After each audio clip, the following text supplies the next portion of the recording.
Hello and welcome you all to let's crack it with Abhishek Gupta. तो ये revision series चल रही है अपर पीसीएस प्रीलिम्स के लिए और आर ओ एडवोकेट जनरल के लिए। बहुत ही इंपॉर्टेंट है डीवाई सीरीज।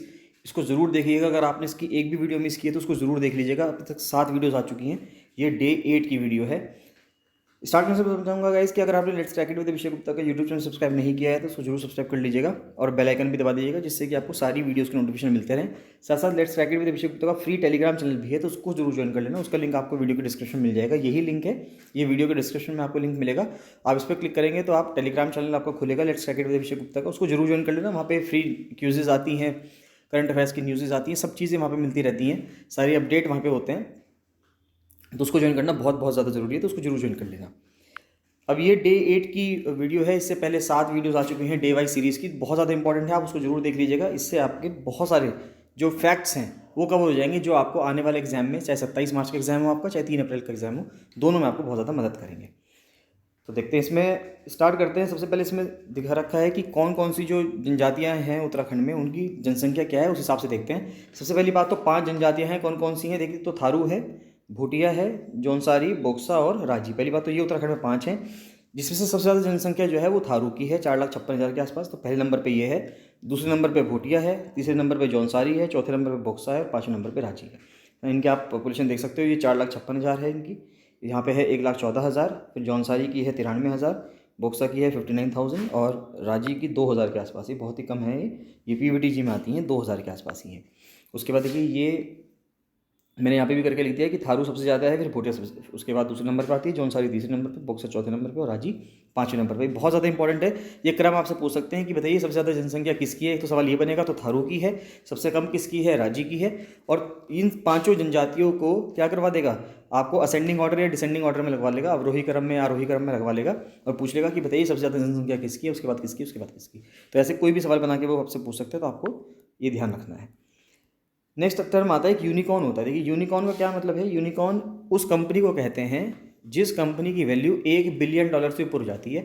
यानी कि अगर मैं रुपयों के टर्म्स में बात करूं तो $1 बिलियन का मतलब हो गया, $1 का मतलब अगर हम 74 रुपये या 75 रुपये आप लेके चलें, 74 या 75 रुपीज़ आप लेके चलें, तो $1 बिलियन का मतलब हो गया 7,500 करोड़। अगर $1 आप 75 रुपीज़ के हिसाब से मान रहे हैं तो 7,500 करोड़, 7,500 करोड़ रुपये की वर्थ की जो भी कंपनी हो जाती है उसको यूनिकॉर्न कहते हैं। तो यूनिकॉर्न एक टर्म है जो यूज़ किया जाता है कैपिटल इंडस्ट्री में, जिसका जो टर्नओवर है, यानी कंपनी की जो वैल्यू है वो $1 बिलियन से ऊपर की हो जाती है। तो जो भारत में अगर हम यूनिकॉर्न की बात करें, यानी कि भारत में ऐसी कितनी कंपनी है जिनकी वर्थ $1 बिलियन से ऊपर है, तो ऐसी 13 मार्च 2022 को ऐसी 92 कंपनीज़ हैं। तो ये इंपॉर्टेंट बात है, ये आपको ध्यान रखना है। 9 फरवरी तक 88 थी और अब 13 मार्च तक, बिल्कुल लेटेस्ट डेटा जो 13 मार्च तक का है, उसमें 92 हो चुकी हैं। ईयर 2021 में 44 ऐड की गई थी, 2020 में 10 ऐड की गई हैं और 2019 में 9 ऐड की गई हैं। सवाल ये भी पूछ सकते हैं आपसे कि सबसे ज़्यादा किस साल में यूनिकॉर्न ऐड हुए हैं, तो 2021 में, लॉकडाउन के समय पे 2021 में सबसे ज़्यादा कंपनीज़ में जो यूनिकॉर्न कंपनीज़ है वो ऐड हुई हैं, जिनकी वैल्यू जो है जिन कंपनीज़ की 7,500 करोड़ रुपये से ऊपर की है। उसके बाद बात आती है पर्टिकुलरली वल्नरेबल ट्राइबल ग्रुप, यानी कि विशेष रूप से जो कमज़ोर जनजातीय समूह हैं उनके बारे में। तो जो ऐसे समूह हैं भारत में कितने हैं, 75 हैं। ये इंपॉर्टेंट चीज़ है कि टोटल पीवीटीजीज जो है वो कितनी है, 75 है। मैक्सिमम कहाँ मिलेंगे आपको, सबसे ज़्यादा मिलेंगे आपको उड़ीसा में, 13 हैं। और उत्तर प्रदेश यानी कि उत्तराखंड इंक्लूड करके अगर देखा जाए तो हमारे यहाँ 2 पीवीटीजीज हैं, एक तो बुक्सा है और एक रांची है। इंपॉर्टेंट बात ये आती है कि ये कौन बताएगा कि ये कम्युनिटी पीवीटीजी है या नहीं है, तो ये मिनिस्ट्री ऑफ ट्राइबल अफेयर्स नहीं बताता, यानी कि जनजातीय मंत्रालय जो है वो नहीं बताता, गृह मंत्रालय बताता है, यानी मिनिस्ट्री ऑफ होम अफेयर्स बताता है, ना कि मिनिस्ट्री ऑफ ट्राइबल अफेयर्स। तो ये इंपॉर्टेंट चीज़ है, तो ये आप ध्यान रखना है यहाँ पे। फिर बात आती है कि एफडीआई की, यानी कि प्रत्यक्ष विदेशी निवेश कितना है, बिलियन डॉलर रुपीज़ में सब दे रखा है ये। इंपॉर्टेंट बात इसमें क्या है कि अगर आपसे पूछे, सवाल ऐसे पूछ सकते हैं वो कि भारत में सबसे ज़्यादा एफडीआई कहाँ से आता है, किस देश से जो आता है वो सबसे ज़्यादा एफडीआई आता है, या फिर ये पूछ सकते हैं कि किस सर्विस में, किस सेक्टर में सबसे ज़्यादा एफडीआई आता है। ये दोनों डेटा बहुत इंपॉर्टेंट है। सबसे ज़्यादा एफडीआई आता है सिंगापुर से भारत में, फिर यूएस से आता है, फिर मॉरिशस से आता है, फिर यूएई से। बाकी ये जो टर्म्स हैं, देखिए ये यूएई के बाद नीदरलैंड्स, केमन आइलैंड्स, ये चेंज होते रहते हैं क्योंकि देखिए बहुत ही क्लोज है, 20.83, 20.78, कभी केमन आइलैंड ऊपर आ जाता है, कभी नीदरलैंड नीचे चला जाता है। तो ये जो चौथे, पाँचवें और छठे नंबर के हैं ये वेरी करते रहते हैं। तो हमें सिर्फ इतना सा ध्यान रखना है, सबसे ज़्यादा किस पे है, सिंगापुर में है, दूसरे नंबर पे यूएसए है, तीसरे नंबर पे मॉरिशस है और चौथे नंबर पे यूएई है। तो ये चीज़ आप ध्यान रखिएगा। नेक्स्ट आता है कि वो टॉप कंट्रीज़ जिनकी एफडीआई आती है भारत में, यहाँ पे मैंने करके लिख दिया इसको। सबसे ज़्यादा सिंगापुर से आता है, दूसरे नंबर पे यूएस से, तीसरे नंबर पे मॉरिशस से, चौथे नंबर पे यूएई से, पाँचवें नंबर पे सऊदी अरेबिया से। और वो कौन सा सेक्टर है जिसमें सबसे ज़्यादा आता है, तो सबसे पहले आता है कंप्यूटर सर्विसेज। तो कंप्यूटर सर्विसेज यानी कि कंप्यूटर सेवाएं में सबसे ज़्यादा निवेश आता है। सबसे ज़्यादा निवेश किस में आएगा, कंप्यूटर सर्विसेज में। दूसरा सबसे ज़्यादा निवेश आएगा ट्रांसपोर्ट में यानी कि परिवहन में।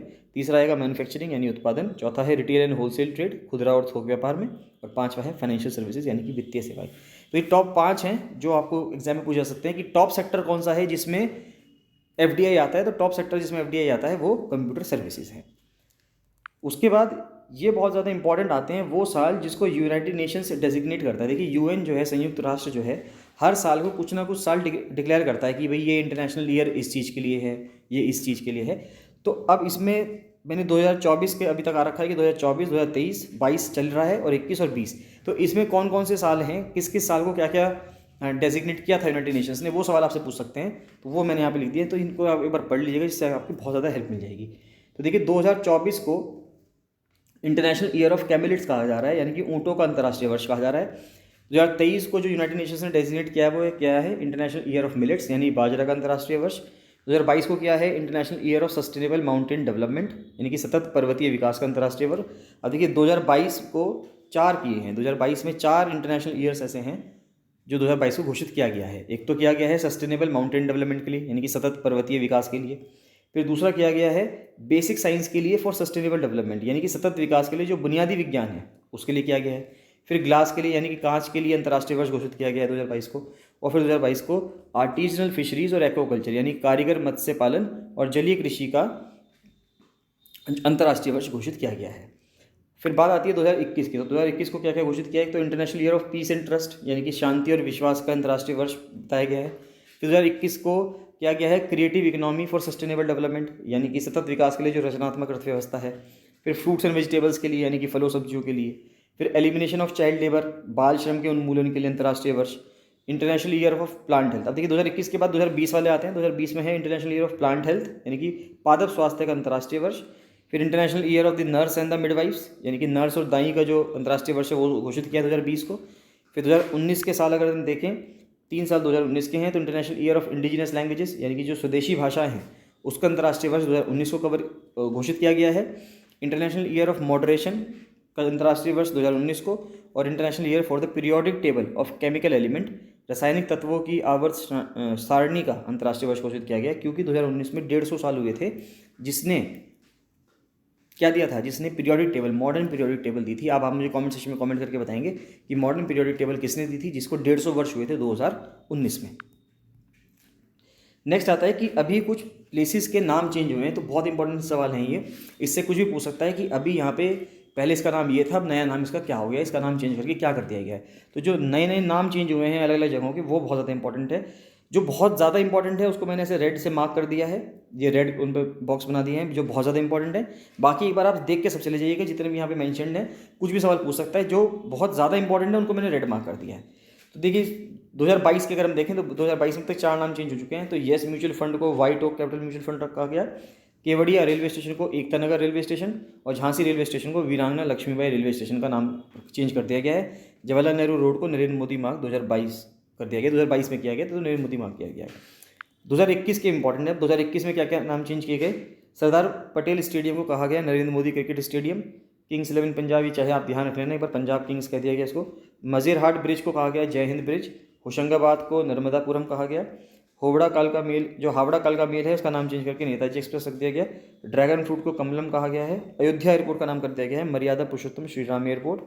गोरेवाड़ा इंटरनेशनल जू को नाम रख दिया गया है बाला साहब Thackeray Gorewada international zoological park.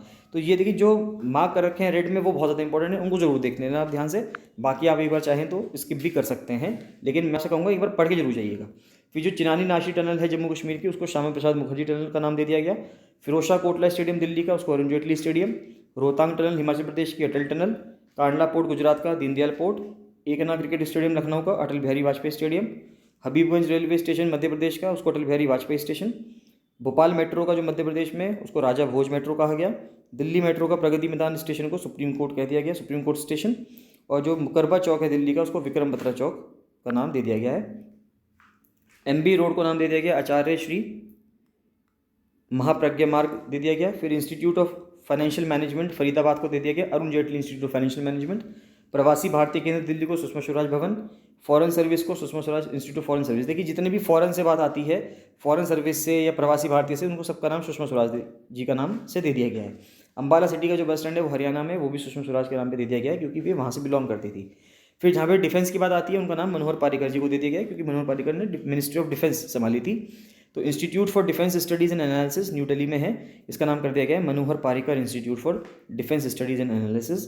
दुनिया का जो सबसे बड़ा क्रिकेट स्टेडियम है मोटेरा स्टेडियम अहमदाबाद का, उसको सरदार वल्लभ भाई पटेल जी के नाम पर रखा गया है, सरदार वल्लभ भाई स्टेडियम। नेक्स्ट आता है औरंगाबाद एयरपोर्ट महाराष्ट्र में, तो इसका नाम कर दिया गया है छत्रपति संभाजी महाराज एयरपोर्ट। और हिस्टोरिक चौक जो है, सिटी चौक है जम्मू का, उसको भारत माता चौक के नाम से बुला रहे हैं। मुंबई सेंट्रल टर्मिनस स्टेशन का नाम कर दिया गया नाना शंकर शेठ टर्मिनस स्टेशन। अमीन गांव है हरियाणा का, उसको अभिमन्युपुर कहा जा रहा है। ख्वाजा मोइनुद्दीन चिश्ती की जो उर्दू अरबी फ़ारसी यूनिवर्सिटी थी लखनऊ में, उसका नाम चेंज करके ख्वाजा मोइनुद्दीन चिश्ती तो रहेंगे ही, लेकिन लैंग्वेजेस यूनिवर्सिटी कर दिया गया। ये जो नाम है उर्दू अरबी फ़ारसी, इसको हटा के लैंग्वेजेस कर दिया गया है। फिर जो सीपेट है यानी कि प्लास्टिक इंजीनियरिंग का जो इंस्टीट्यूट तमिलनाडु का, उसका पेट्रोकेमिकल इंजीनियरिंग कर दिया गया। और जो कोलकाता पोर्ट ट्रस्ट है, तो कलकत्ता का पोर्ट ट्रस्ट का नाम चेंज करके श्यामा प्रसाद मुखर्जी पोर्ट कर दिया गया। तो ये बहुत इंपॉर्टेंट है, इनको आज जरूर पढ़ लेना, इनमें से बहुत सारे सवाल आपके बनने की उम्मीद है वहाँ पे। नेक्स्ट आता है कि महाराष्ट्र गवर्नमेंट ने अपनी इन्वायरमेंट मिनिस्ट्री को, यानी कि पर्यावरण का जो मंत्रालय है, उसका नाम चेंज करके environment and climate change ministry कर दिया है। नासा के हेडक्वार्टर जो है वॉशिंगटन डीसी में, उसको मेरी डब्ल्यू जैक्सन कह दिया गया है। IARI का झारखंड में नाम कर दिया गया है श्यामा प्रसाद मुखर्जी। चौक चौराहा लखनऊ का, उसको लालजी टंडन चौराहा कहने लगे हैं। लखनऊ हरदोई रोड जो है उसको टंडन मार्ग। ये इंपॉर्टेंट है कि MHRD का नाम चेंज करके MOE कर दिया गया है, यानी कि मिनिस्ट्री ऑफ एजुकेशन। फिर जो बिलुंग गांव है उड़ीसा का, उसको पॉपुलर फोक सॉन्ग रंगबती, उसका नाम चेंज कर दिया गया है। ग्वालियर चंबल एक्सप्रेसवे जो है MP का, उसको अटल बिहारी वाजपेयी चंबल प्रोग्रेस वे नाम दे दिया गया है। देखिए जहाँ पे भी अटल बिहारी जी का आता है वहाँ पे आप जरूर ध्यान रखिएगा, वो सवाल पूछ सकते हैं। नेक्स्ट आता है हुबाली रेलवे स्टेशन कर्नाटका में, वहाँ पे Siddharud Swami station. Ministry of shipping को चेंज करके कर दिया गया है ministry of ports shipping and waterways. Raigir railway station Telangana का, उसको हिताद्री रेलवे स्टेशन नाम चेंज कर दिया गया। Naugarh railway station Gorakhpur UP में, उसको Siddharthnagar railway station. Majerhat bridge Kolkata का जय हिंद ब्रिज। और डंडूपुर रेलवे स्टेशन यूपी का माँ बराही देवी धाम, ये सब नाम चेंज कर दिए गए हैं। तो बहुत इंपॉर्टेंट है, इनको एक बार देख लेना। उसके बाद बात आती है कि प्रिंसिपल ऑर्गन्स क्या है यूनाइटेड नेशंस के। यूनाइटेड नेशंस के यानी कि संयुक्त राष्ट्र के जो मुख्य ऑर्गन हैं वो कितने हैं, वो 6 हैं। देखिए 1 2 3 4 5 6 हैं। कौन कौन से हैं, कहाँ पे देख लेते हैं। सबसे पहले देखते हैं जनरल असेंबली। तो जो जनरल असेंबली है उसका हेडक्वार्टर आपको मिलेगा न्यूयॉर्क US में। सिक्योरिटी काउंसिल, जनरल असेंबली में आपको बता देता हूँ शॉर्ट में कि जनरल असेंबली वो है जहाँ पे हर देश का रिप्रेजेंटेटिव बैठता है। यानी कि अगर 193 कंट्रीज़ मेंबर हैं यूनाइटेड नेशंस के, 194 कंट्रीज़ मेंबर यूनाइटेड नेशंस के, तो हर कंट्री का रिप्रेजेंटेटिव जनरल असेंबली में बैठेगा। सिक्योरिटी काउंसिल में 5 परमानेंट मेंबर होते हैं जिनके पास वीटो पावर है, और 10 नॉन परमानेंट होते हैं, यानी कि टोटल 15 मेंबर होते हैं। इसका हेडक्वार्टर भी आपको न्यूयॉर्क में मिलेगा। फिर आता है सेक्रेटेरिएट यूनाइटेड नेशंस का, जहाँ पे सेक्रेटरी जनरल बैठता है या वो यूनाइटेड नेशंस का सारा काम करता है, तो उसका हेडक्वार्टर भी न्यूयॉर्क में है। इकोनॉमिक एंड सोशल काउंसिल का हेडक्वार्टर न्यूयॉर्क में। ट्रस्टीशिप काउंसिल का हेडक्वार्टर न्यूयॉर्क में। सिर्फ एकमात्र इंटरनेशनल कोर्ट ऑफ जस्टिस है, उसकी लोकेशन द हेग नीदरलैंड्स में है, यानी कि जो कि न्यूयॉर्क से बाहर है, यानी कि USA से बाहर है। वो सिर्फ एकमात्र है इंटरनेशनल कोर्ट ऑफ जस्टिस। बाकी 5 के हेडक्वार्टर, इन 5 के हेडक्वार्टर आपको कहाँ मिलेंगे, ये आपको मिलेंगे न्यूयॉर्क में। उसके बाद आती है सार्क की। तो देखिए south Asian association for regional cooperation, इसके मेंबर्स देखिए अफगानिस्तान, बांग्लादेश, भूटान, इंडिया, मालदीव्स, नेपाल, पाकिस्तान और श्रीलंका। तो इसके 8 मेंबर्स हैं और इसका हेडक्वार्टर आपको कहाँ मिलेगा, काठमांडू नेपाल में। बहुत इंपॉर्टेंट है, सब सवाल पूछ जा सकते हैं कि सार्क का इनमें से कौन मेंबर है, कौन मेंबर नहीं है, उसका हेडक्वार्टर कहाँ पे है। तो उसके बारे में थोड़ा सा और आप चाहें तो पढ़ सकते हैं, सार्क के बारे में, बिम्स्टेक के बारे में, सबके बारे में आप पढ़ लेना। नेक्स्ट आता है बिम्स्टेक। तो बिम्स्टेक का हेडक्वार्टर आपको कहाँ मिलेगा, ढाका बांग्लादेश में मिलेगा। इसके 7 मेंबर हैं, कौन कौन है, बांग्लादेश, भूटान, इंडिया, नेपाल, 4 ही हो गए, 3 ही हैं, म्यांमार, थाईलैंड और श्रीलंका। तो 7 मेंबर हैं बिम्स्टेक के। बिम्स्टेक का मतलब है bay of Bengal initiative for multi sectoral technical and economic cooperation, यानी जो बे ऑफ बंगाल है, यानी जो बंगाल की खाड़ी है, उसकी चारों तरफ के जो देश हैं उनके बारे में ये एक ऑर्गेनाइजेशन है जो इन देशों के से डील करती है। इसका हेडक्वार्टर आपको कहाँ मिलेगा, ढाका बांग्लादेश में मिलेगा। चलिए that's all for this video. इसमें यही चीज़ें हैं, बाकी और जो हैं वो नेक्स्ट वीडियो में कवर करेंगे। जो भी इंपॉर्टेंट चीज़ें बच रही हैं, जो फैक्ट वाइज बहुत ज़्यादा इंपॉर्टेंट हैं।